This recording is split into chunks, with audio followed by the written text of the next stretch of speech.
નમસ્કાર, morning news સાથે હું છું આપની સાથે જુહી. મોડી રાત્રે મેઘરાજાએ ઘમરોળ્યું ગુજરાત. રાજ્યના 154 તાલુકામાં મેઘમહેર વરસી.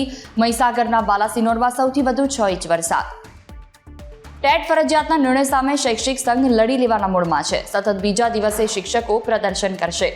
કલેક્ટર મારફતે પીએમ અને કેન્દ્રીય શિક્ષણ મંત્રીને આવેદનપત્ર અપાશે.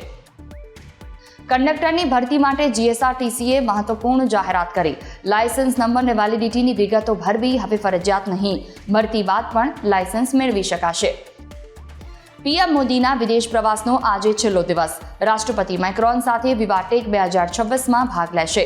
G7 સમિટમાં પીએમ મોદી અને યુએસ રાષ્ટ્રપતિ ટ્રમ્પની મુલાકાતે વિશ્વનું ધ્યાન ખેંચ્યું.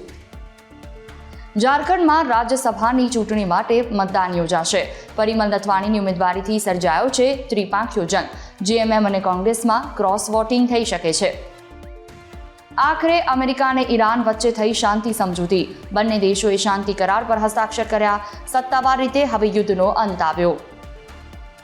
T20 વિમેન્સ વર્લ્ડ કપમાં ટીમ ઇન્ડિયાની વિજય કોચી યથાવત.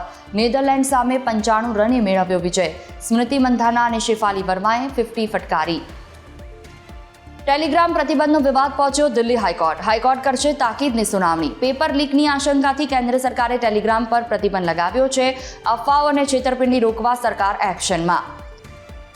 અમેરિકી સૈન્ય કમાન્ડનું નામ ફરી બદલાયું. યુએસ પેસિફિક કમાન્ડ નામ પુનઃસ્થાપિત કરાયું. અમેરિકાના મહત્વના નિર્ણયથી વ્યૂહાત્મક ફેરફાર થયા. કમાન્ડના નામ બદલાવ બાદ અમેરિકાની સ્પષ્ટતા. ભારતની સરહદ સુધી કામગીરી યથાવત રહેશે.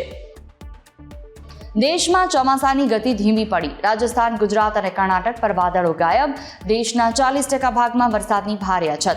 માત્ર 103 જિલ્લામાં નોંધાયો સામાન્ય વરસાદ.